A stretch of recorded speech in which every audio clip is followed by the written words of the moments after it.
It's another Friday and it's another Joe Lum's movie review. This week I'm going to be reviewing a movie from 1974. The movie in question is called Death Wish, starring Charles Bronson. When you're done watching this video, you can go back and check out my past movie review episodes. The playlist is in the description box. And now, on with the video. Death Wish is a 1974 American vigilante action thriller film, loosely based on the 1972 novel of the same name, written by Brian Garfield. It was directed by Michael Winner. The film stars Charles Bronson as Paul Kersey, an architect who becomes a vigilante after his wife is murdered and daughter molested during a home invasion.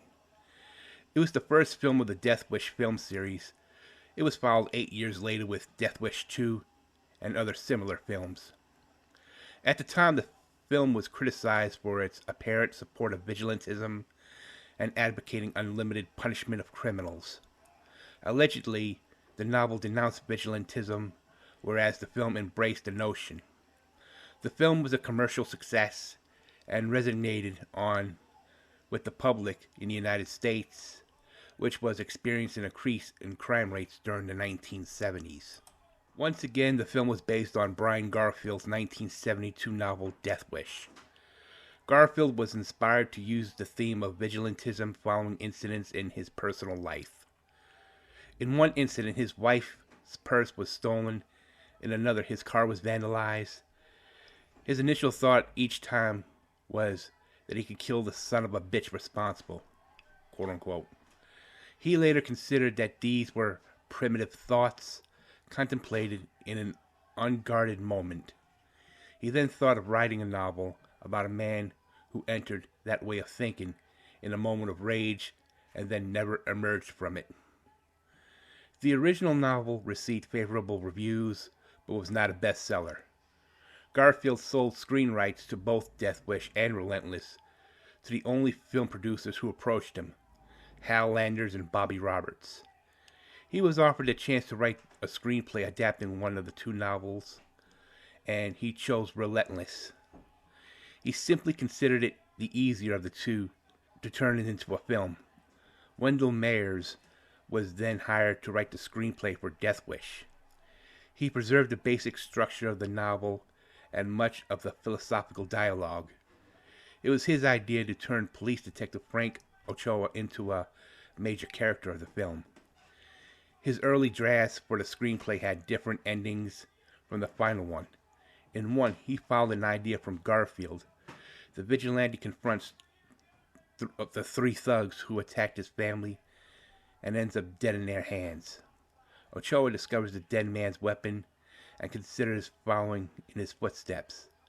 In another, the vigilante is wounded and rushed to a hospital. His fate is left ambiguous. Meanwhile, Ochoa has found the weapon and struggles with the decision to use it. His decision is left unclear. When it came down to the filming, director Michael Winner asked for several revisions of the script.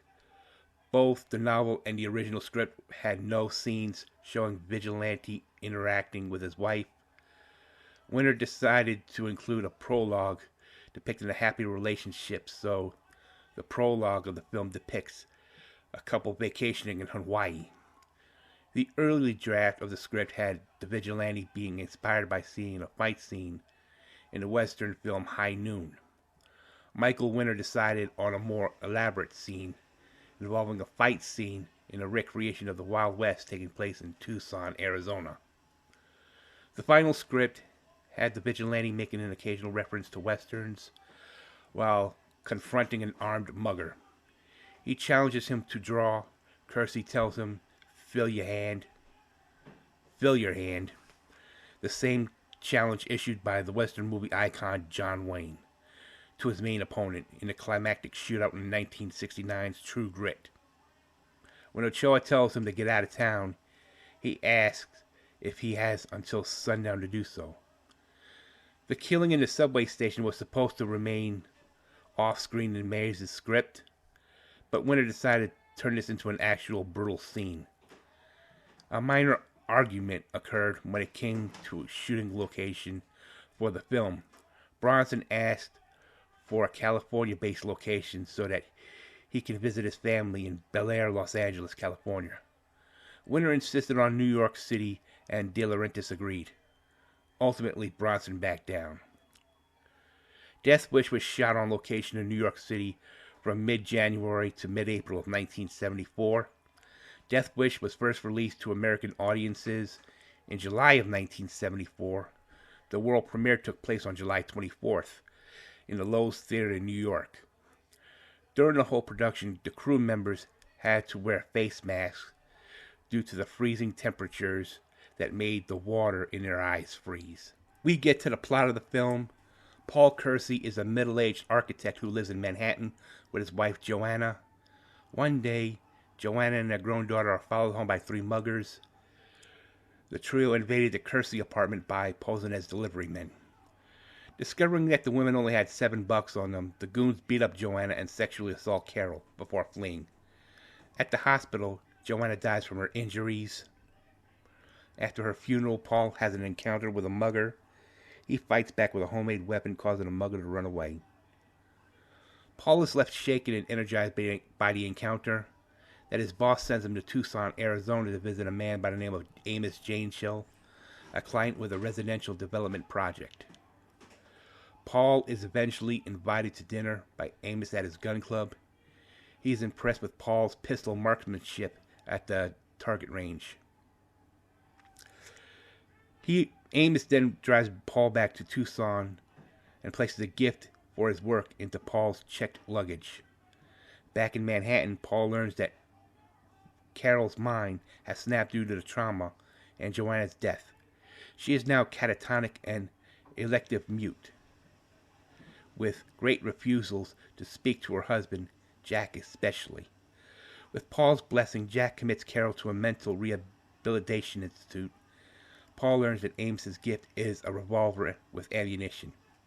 He loads the gun, takes a late-night walk, and is mugged at gunpoint. Paul fatally shoots the mugger. Shocked, Paul then runs home and vomits. He literally walks through the city looking for criminals. He kills several muggers over the next couple of weeks, either luring them into a confrontation by presenting himself as an affluent victim, or when he sees them attacking innocent people. NYPD Inspector Frank Ochoa investigates the vigilante killings.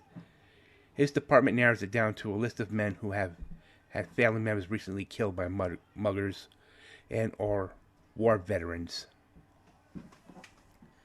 Paul then visits Carol in the institute, where she remains generally depressed and unable to speak or love Jack. She has physically assaulted the psychiatrist out of stress and is being tied to her bed with belts and ropes. Ochoa soon suspects Paul and is about to make an arrest when the district attorney intervenes and says that we don't want him. The district attorney and the police commissioner do not want the statistics to get out that Paul's vigilantism has led to a drastic decrease in street crime. They fear if said information becomes public knowledge, the city will descend into vigilante chaos. If Paul is arrested, he can be labeled as a martyr. Ochoa reluctantly relents and opts to scaring him off instead. One night, Paul shoots two more muggers before being wounded in the leg by a third. Paul pursues the mugger and corners him at a warehouse. He proposes a fast draw, only to faint because of blood loss, while the mugger escapes. A patrolman discovers Paul's gun and hands it to Ochoa, who orders him to forget that he found it. At a hospital, Ochoa visits Paul, who is recovering, and he surreptitiously disposed of the revolver in exchange for Paul's permanent exile from New York. Paul takes the deal, and his company agrees to transfer him to Chicago. While the press is informed that he is an ordinary mugging victim, Paul arrives in Chicago Union Station by train.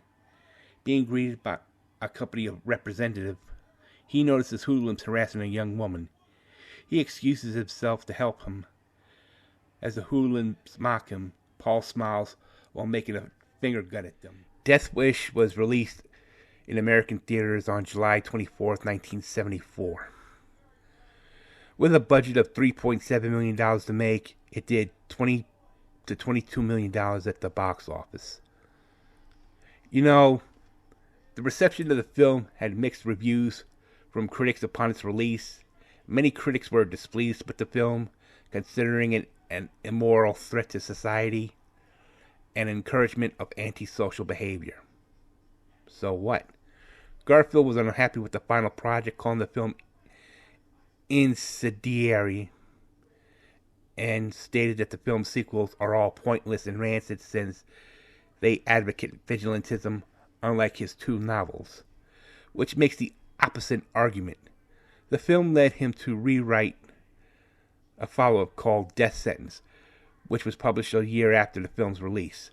Bronson defended the film and felt that it was intended to be a commentary on violence, and it was meant to attack violence, not romanticize with it. On Rotten Tomatoes, Death Wish has an approval rating of 66% fresh, based on reviews from 32 critics. My overall rating for this movie is a 70 out of 100. I did not like it when the final mugger had gotten away while Charles Bronson's character was wounded. He was sent to the hospital and was told by the police inspector to get the hell out of town towards the end of the movie. As far as I'm concerned, he should have killed the mugger and that would have been the end of it. We wouldn't have gotten all these sequels many years later. But then you never know. You really never know. This has been Joe Lum's Movie Review. Don't you believe